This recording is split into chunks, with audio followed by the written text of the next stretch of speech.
किसी ने सुंदर लाइन कही है कि सबको पता है कि अपने अपने कर्मों का खेल, वरना माँ गंगा के किनारे बेवजह ही इतनी भीड़ नहीं होती. नमस्कार, मी वैशाली आपल्यासाठी घेऊन आले आहे मी रामायणातील एक सुंदर प्रसंग की माणसानं कर्म करत असताना काय विचार करावा. की कर्म करत असताना जर आपण व्यवस्थित जर कर्म केले तर निश्चितच आपल्याला समोर जाऊन भविष्यामध्ये कोणत्याही गोष्टीची चिंता करण्याची गरज पडत नाही. असाच एक रामायणातील सुंदर प्रसंग आहे जो की आपल्याला शिकवतो की आपण जीवन जगत असताना भलेही तुम्ही डाव्या बाजूला, उजव्या बाजूला, समोर, पाठीमागे नाही बघितलं तरी चालेल, परंतु वरती बघून जर आपले कर्म करत गेलं तर निश्चितच आपल्याला त्या कर्माचं योग्य फळ मिळणार आहे आणि आपल्याला त्याची चिंताही वाटणार नाही. म्हणूनच रामायणातील एक सुंदर प्रसंग आहे की रावणाची जी बहीण असते शूर्पणखा, ती रावणाची बहीण असते, तिला एक मुलगा असतो, म्हणजे सेनापती असतो. काल नावाचा जो राजा असतो त्याचा सेनापती असतो विद्युत जिव्हा. या विद्युत जिव्हा नावाच्या सेनापतीवर प्रेम होतं आणि प्रेम झाल्यानंतर ही शूर्पणखा कशाचाही विचार न करता त्या सेनापतीशी विवाह करते.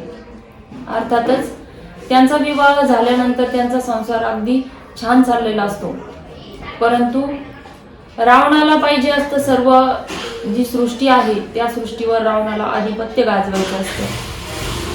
रावणाकडे इतकी संपत्ती असतानाही त्याला सर्व सृष्टी जी आहे ती आपल्या ताब्यात हवी असते. म्हणून रावण प्रयत्नशील असतो आणि असं करत करत रावण सगळ्या राजांना एक एक करून आपल्या बाजूने करत असतो. परंतु या एक एक करण्यामध्ये काय होतं की हा काल नावाचा जो राजा असतो, जो विद्युत जिव्हा नावाचा सेनापतीचा जो राजा असतो काल जिव्हा, काल नावाचा राजा या रावणाच्या बाजूने येण्यास नकार देतो आणि अर्थातच रावणाला त्याचा राग येतो. रावणाला राग आल्यानंतर रावण त्याच्यावर आक्रमण करतो आणि आक्रमण केल्यानंतर अर्थातच रावण हा बलशाली योद्धा असतो.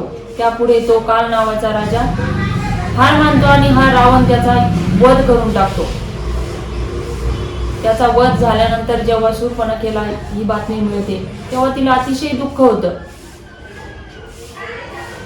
तिला दुःख झाल्यानंतर ती ते दुःख व्यक्त करू शकत नाही, कारण तिला भावाचा दरारा माहीत असतो, भावाकडे जी शक्ती असते ती माहीत असते.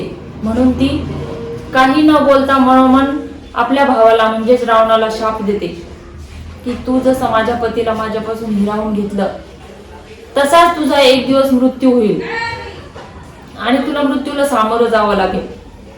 असा शाप ती जेव्हा रावणाला देते, काही दिवस लंकेमध्ये राहिल्यानंतर ही शूर्पणखा जी आहे ती दक्षिण भारतातल्या जंगलात निघून जाते आणि तिथे वास्तव्यास होते. काही काळ गेल्यानंतर या शूर्पणखेला प्रभू रामचंद्र, माता सीता आणि बंधू लक्ष्मण वनवासाला आल्याचं कळते. त्यांच्याबद्दल ख्याती ऐकलेली असते तिने आणि तिला त्या तेजस्वी पुरुषाचं दर्शन करायचं असतं किंवा भेट घ्यायची असते. त्यांची इतकी सर्व ख्याती ऐकल्यानंतर तिला उत्सुकता असते त्या तेजस्वी पुरुषाच्या समोरासमोर जाण्याची आणि तिच्या मनामध्ये त्या पुरुषाविषयी लालसा उत्पन्न होते. परंतु जेव्हा समोरासमोर प्रभू रामचंद्राच्या समोर ती जाते तेव्हा प्रभू रामचंद्र तिला समजावतात. त्यानंतर ती लक्ष्मणासोबतही तोच प्रयत्न करते, परंतु बंधू लक्ष्मणही तिला नकार देतात आणि समजावून सांगतात. मग यानंतर तिला त्या दोघांचाही राग येतो. राग आल्यानंतर ती त्यांना अपशब्द बोलते. मग त्यानंतर ती काय करते तर सीता मातेला त्रास द्यायला सुरुवात करते. सीता मातेला त्रास देत असताना जेव्हा बंधू लक्ष्मण असतात त्यांच्या जेव्हा हे लक्षात येतं तेव्हा ते काय करतात तर त्या शूर्पणखेचं नाक कापून टाकतात. नाक कापून टाकल्यावर शूर्पणखेला अतिशय राग येतो आणि ती धावत आपल्या भावाकडे म्हणजेच रावणाकडे जाते. रावणाकडे गेल्यानंतर घडलेली सर्व हकीकत ती रावणाला सांगते आणि सांगते की रामाच्या पत्नी इतकी सुंदर स्त्री तुझ्या राज्यात नाही आणि तुझं हे जे वैभव आहे, तुझी जी धनसंपत्ती आहे, यापुढे त्या सीतेचं सौंदर्य खूप आहे, म्हणून तुझ्या या धनसंपत्तीला, तुझ्या ऐश्वर्याला काहीच किंमत नाही, की तशी स्त्री तुझ्या राज्यामध्ये नाही, किंबहुना तुझी नाही. मग या शूर्पणखेने रावणाला सांगितल्यानंतर रावणाच्याही मनात लालसा उत्पन्न होते आणि तो सीतेला मिळवण्याच्या प्रयत्नात सीतेला जंगलात जाऊन सीतेचं अपहरण करतो आणि तिला आपल्या लंकेमध्ये आणून अशोकवनामध्ये ठेवतो. परंतु रामप्रभू जे असतात, श्रीराम प्रभू जे असतात, ते अशोकवनात येऊन हनुमंतरायाच्या मदतीने अशोकवनात येऊन आपल्या पत्नीची सुटका करून घेतात. सुटका करून घेतल्यानंतर आपल्या पत्नीला घेऊन जाताना ते रावणाचा वध करतात